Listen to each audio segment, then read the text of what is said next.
पुरजोश मिली नगमे जन्नत के टिकट कारकुन लाने वालों के लिए मोटरसाइकिल समेत अनगिनत आसाइशों के साथ नून लीग कल मीनारे पाकिस्तान पर जलसा करने जा रही है। गुज़श्ता रोज लाहौर के एक निजी होटल में मुस्लिम लीग नून ने एक तकरीब का एहतमाम किया जिसमें पार्टी का ऑफिशियल तराना मुश्किल से निकालो नवाज शरीफ लॉन्च किया गया। इस तराने में ही मुस्लिम लीग नून के अगले इलेक्शंस का नैरेटिव पिन्हा है। मिली नगमों से शोहरत हासिल करने वाले गुलकार साहिर अली बग्गा की आवाज और जानी पहचानी धुनों पर तैयार होने वाले मुस्लिम लीग नून के नए तराने में नवाज शरीफ के खूब गुन गाए गए हैं। इस तराने में नवाज शरीफ को मुश्किल से निकालने वाले मसीहा के तौर पर पेश किया गया है। यानी मुस्लिम लीग नून ने वोट को इज्जत दो की बजाय महंगाई से निकालो का बयानिया अपना लिया है। मुस्लिम लीग इस बार वोट को इज्जत दो के बयानिए पर नहीं बल्कि खिदमत के बयानिए पर वोट हासिल करने की तको-दौ करेगी। लेकिन पार्टी तराने और अपनी मुहिम में नवाज शरीफ के दौरे हुकूमत में होने वाले कामों पर उसका प्रचार तो किया गया है, लेकिन 16 माह की बदतरीन कारकर्दगी से सरफे नजर करते रहे। गुज़श्ता साहब इस तकरीब में मरियम नवाज का खिताब भी खासा अहम और मानी खेज था। इस खिताब में मरियम नवाज ने हालिया महीनों में हासिल होने वाली तमाम कामयाबियों का सेहरा शहबाज शरीफ के सर बांधा है। इन कामयाबियों में मुबैना तौर पर डील और ढील, नवाज शरीफ की वतन वापसी, अदालतों से मिलने वाला रिलीफ और 16 माह की हुकूमत के बाद 5 साल की अगली हुकूमत मिलने की बाज़गश शामिल थी, जिसके बदले में नवाज शरीफ और मरियम नवाज को अपने एहतसाब और वोट को इज्जत दो के मशहूर ज़माना बयानिए से पीछे हटने की कुर्बानी देनी पड़ी है। मरियम नवाज शहबाज शरीफ को तकरीब में किस तरह क्रेडिट दे रही थी और क्या कह रही थी, जरा उसकी एक झलक रखता है। मिस्टर प्रेसिडेंट, जरा इधर देखें प्लीज। मैं आपको PMLN की तरफ से सलाम पेश करना चाहती हूँ। और अंकल, मुझे ये कहने में कोई आर नहीं है कि जो वफा आपने अपने भाई के साथ निभाई है, 21 अक्टूबर आपकी उन वफाओं की समर का दिन है। तो आपसे बेहतर आज इस हॉल में कोई मौजूद नहीं है। मरियम नवाज अपने चचा और साबिक वजीर आजम शहबाज शरीफ की मोतरफ क्यों ना हो, आज मुस्लिम लीग को मिलने वाली हर कामयाबी शहबाज शरीफ की मरहून मिन्नत है। पलक झपकते ही नवाज शरीफ को क्लीन चिट मिल जाना, मरियम नवाज के केसेस खत्म होना और इंतखाबात के लिए तकाजे से भी ज्यादा लेवल प्लेइंग फील्ड का मुहैया होना शहबाज शरीफ की मरहून मिन्नत है।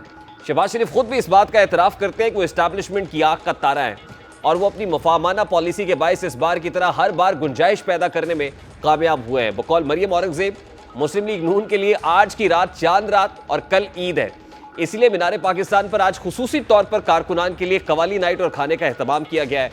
दूसरी जानिब नवाज शरीफ भी गुज़श्ता रात दुबई पहुंच गए हैं, अपनी बेटी के घर वहां पर पहुंचे जहां उन्होंने कुछ आम मुलाकातें की।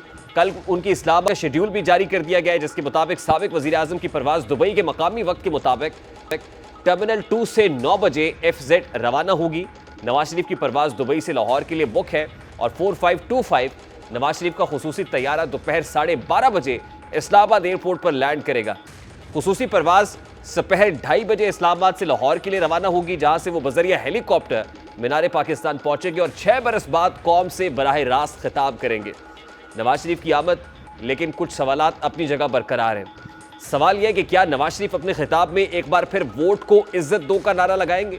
सवाल यह भी है कि उनकी इस तकरीर में एक बार पांच के टोले और उनके एहतसाब का नारा फिर से बुलंद होगा। क्या वो एक बार फिर मट्टी पाव वाले बयानिए से इख्तलाफ करेंगे या इक़्तिदार मिलने के नशे में वो इन सब पर मट्टी डालकर आगे बढ़ने की बात करेंगे।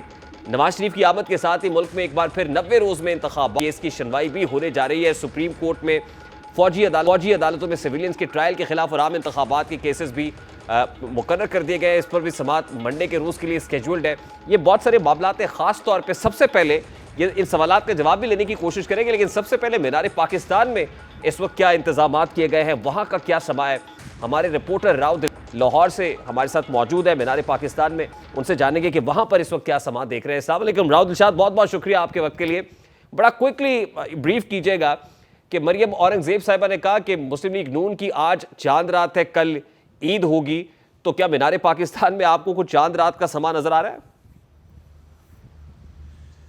रेहान, सूरत हाल इस तरह की है कि मुस्लिम लीग नून के जलसे हमने बहुत मुल्क के तुलो अर्ज़ में कवर किए हैं, लेकिन यहाँ पर जो मनाजिर इस वक्त हम देख रहे हैं कि जलसा तो कल है, 4 बजे का वक्त दिया गया है, लेकिन आज ही गहमा गहमी है क्योंकि मुस्लिम लीग नून के जो रहनुमा हैं वो अपने जलसों में जो 20 को चांद रात से तशबीह देते हैं और जो 21 का दिन है उसको अपनी सियासी ईद के तौर पर लेते हैं। तो बिल्कुल मेरा कैमरामैन भी आपको दिखाता है कि तमाम तर जो लाइट्स टावर्स हैं वो ऑन कर दिए गए हैं। बहुत बड़ा पंडाल है मीनार पाकिस्तान के ग्राउंड में। इससे कबल बहुत सारी सियासी जमातों ने जो जलसे किए हैं, लेकिन इतना बड़ा जो पंडाल है वो अभी तक किसी भी सियासी जमात ने कवर नहीं किया।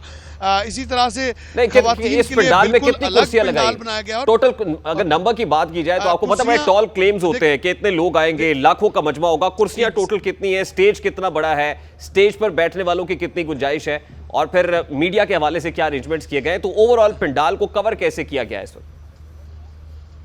देखिए पंडाल के तो ये आपको बताऊं कि इसके जो मरकजी चार बड़े हिस्से हैं मीनार पाकिस्तान के, तमाम हिस्सों में कुर्सियां जो हैं वो लगा दी गई हैं।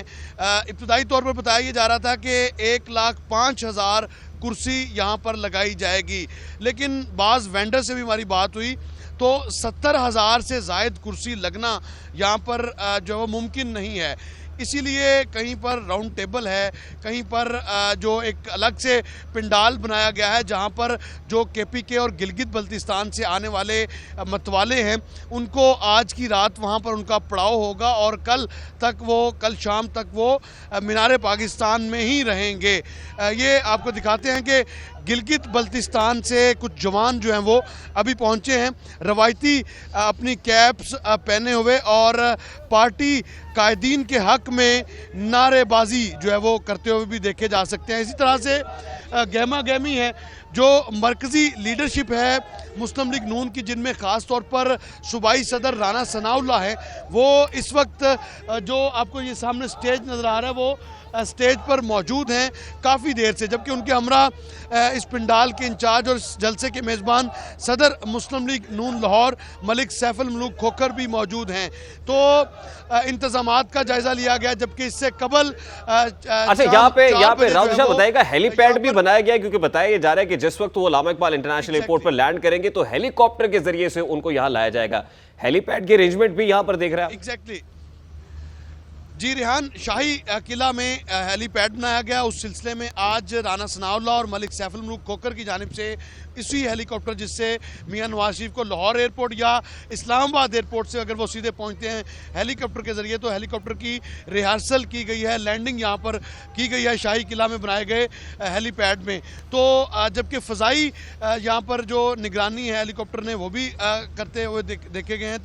तो इंतज़ामात के हवाले से अब दावा यही किया जा रहा है कि मुकम्मल इंतज़ामात है, लेकिन आपने जो मीडिया अरेंजमेंट्स की बात की उस हवाले से मुस्लिम लीग नून की जो लीडरशिप है, ख़ास तौर पर जो मीडिया को हैंडल कर रहे हैं, उनकी जानिब से कोई ख़ास ताउन जो है वो नहीं देखा गया। क्योंकि एक मैं आपको दिखाता हूँ, ये मेरे राइट जानिब एक स्टेज बनाया गया था जो कि मीडिया के लिए था। अब जो डायरेक्शन आई है वो ये है कि इसके ऊपर कैमरे नहीं लगेंगे, सिर्फ रिपोर्टर्स को और जो एंकर्स पर्सन आएंगे उनके लिए अब ये स्टेज होगा।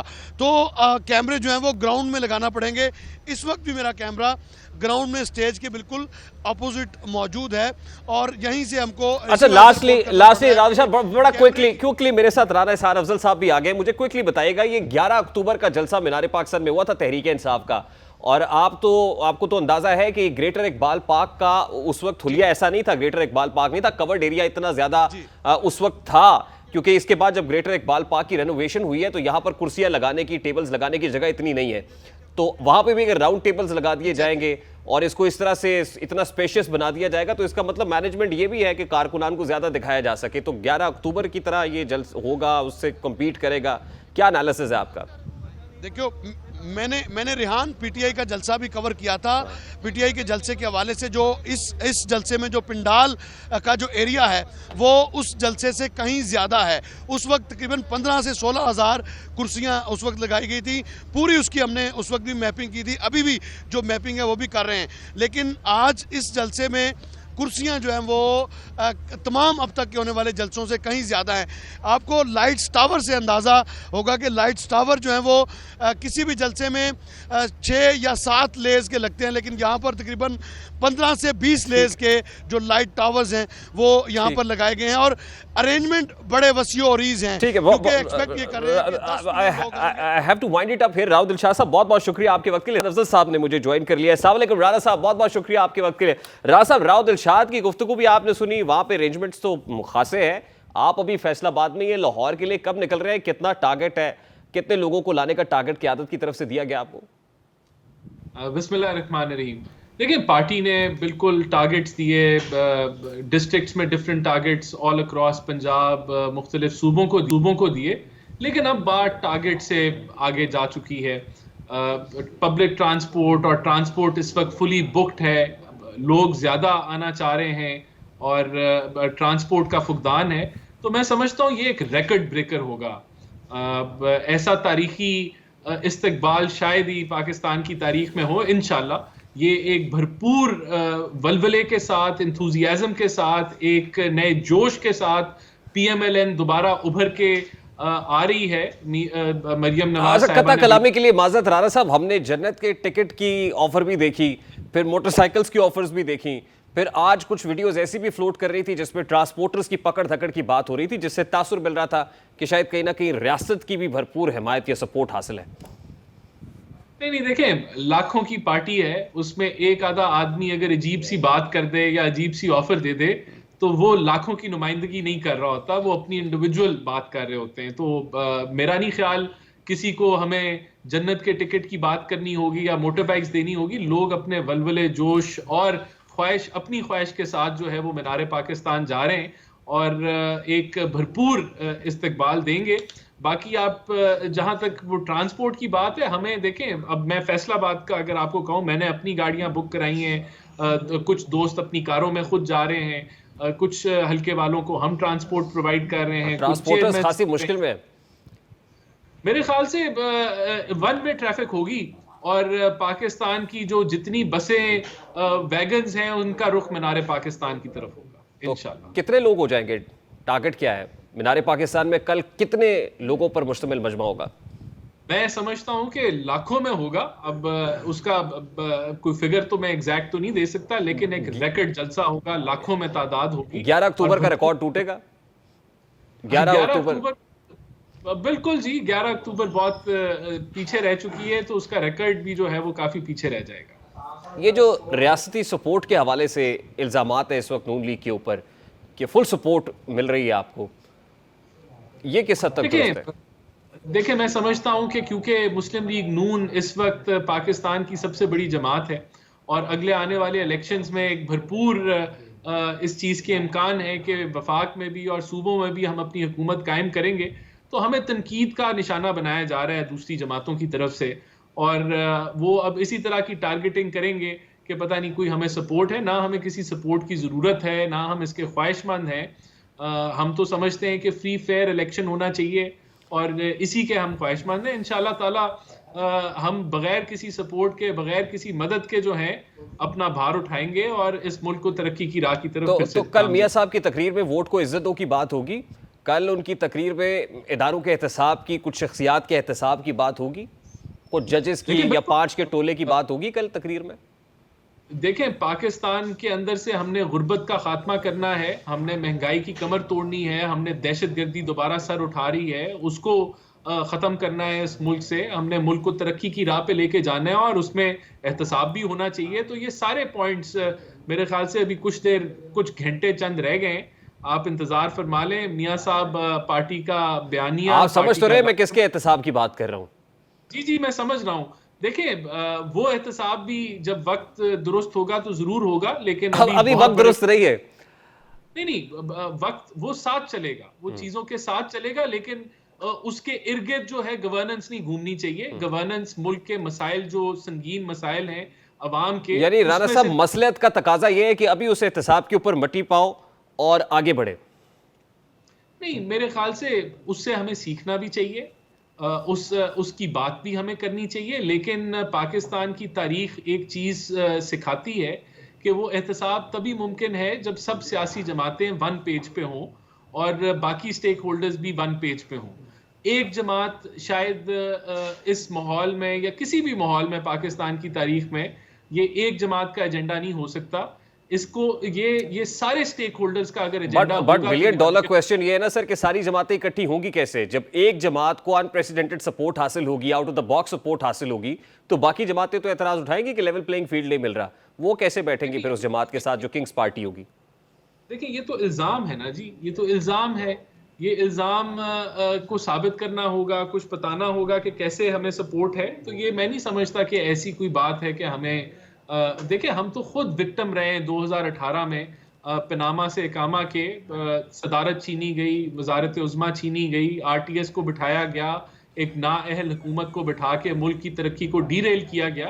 तो हमारी तो ये कतन ख्वाहिश नहीं है कि दोबारा से ये चीजें दोहराई जाएं। But now you are standing on the other side now you are standing on the other side. अब आप वाली साइड पे जहां 2018-17 में आप खड़े हुए थे, वहां तहरीके इंसाफ खड़ी है। नहीं, ये बिल्कुल गलत है कहना कि तहरीके इंसाफ वहां खड़ी है। तहरीके इंसाफ हमारे ख्वाबों ख्याल में तो नहीं 9 मई हुई, या हमारे ख्वाबों ख्याल में तो जो साइफर के ऊपर जो झूठे प्रोपेगेंडा किया गया और ऑफिशियल सीक्रेट एक्ट को वायलेट किया गया, वो हकीकत है। तो अगर आपके ऐसे अमाल थे तो कोई लाडला नहीं होना चाहिए और कार्रवाई होनी चाहिए। जो लोग इन साजिशों में या 9 मई के अंदर मुलव्विस नहीं थे। अच्छा, राणा साहब मुझे बताएं, इलेक्शंस कब हो रहे हैं? देखिए, इलेक्शन तो मेरे समझता हूँ डीलिमिटेशन खत्म होने के 60 दिनों के अंदर अंदर जो है वो इलेक्शन हो जाने चाहिए। तो कब हो रहे हैं सर? जी, मेरे ख्याल से ये अगर आप 30 नवंबर को डीलिमिटेशन मुकम्मल होती है तो उसके 60 दिन जो हैं वो जनवरी का आखिर या फरवरी का शुरू बनता है, तब इलेक्शन हो जाने चाहिए। तो फिर इलेक्शन कमीशन ऑफ पाकिस्तान को कोई तारीख देनी चाहिए? नहीं, इलेक्शन कमीशन को बिल्कुल तारीख देनी चाहिए, लेकिन मेरा ख्याल है कि उनके पास ये डीलिमिटेशन तक का टाइम है। अगर उसके एक दिन बाद या 3-4 दिनों में अगर वो तारीख नहीं देते तो फिर बिल्कुल ताज्जुब भी होगा, फिर परेशानी की वजह भी बनेगी। लेकिन अभी 30 नवंबर तक तो डीलिमिटेशन चल रही है, तो आईनी तौर पे, कानूनी तौर पे शायद उनके पास ये विंडो है कि वो डेट को डिले कर सकते हैं। लेकिन अगर मिसाल के तौर पे पीपल्स पार्टी ये कह रही है ना कि एक शख्स की सिलेक्शन के लिए इंतखाबात को डिले किया जा रहा है। नहीं, देखिए, ये तो एक आईनी कानूनी मामला है ना। इलेक्शन कमीशन ने डेट देनी है, तो क्यों नहीं डेट दे रही? क्योंकि डीलिमिटेशन अभी अंडर प्रोसेस है। तो ये तो इलेक्शन कमीशन के ऊपर लाजिम है कि वो डेट दे जब ये प्रोसेस मुकम्मल हो जाए। मैं तो ये यहां तक कहूंगा कि अगर अभी भी वो date has to be the January, आप ये कह रहे हैं ना, उससे आगे तो नहीं जाना चाहिए इलेक्शन कमीशन को? नहीं, उसके बाद 60 दिन के अंदर अंदर इलेक्शन कमीशन ने इलेक्शन कराने हैं। डीलिमिटेशन के 60 दिन के अंदर अंदर इलेक्शन उन्होंने कराने हैं आईनी तौर पर। तो 60 दिन के अंदर ही है ना सर। जनवरी का तो स्केड्यूल खुद इलेक्शन कमीशन ऑफ पाकिस्तान ने दिया हुआ है कि जनवरी के आखिरी हफ्ते में बनता है। 60 दिन के अंदर ही है, नॉट लेटर देन जनवरी फरवरी, ये कह रहे हैं आप। इससे ज्यादा आगे तो नहीं जा सकते ना?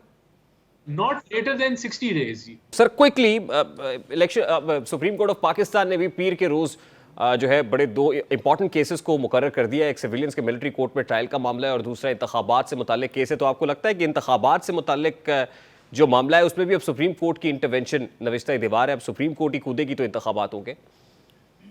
देखिए, नहीं, मैं तो फिर रिपीट करूंगा कि इंतखाबात के इशू को बहुत ज्यादा बढ़ाया चढ़ाया जा रहा है। सेंसस एक आईनी प्रोसेस है, डीलिमिटेशन कानूनी प्रोसेस है। जब वो कानूनी प्रोसेस मुकम्मल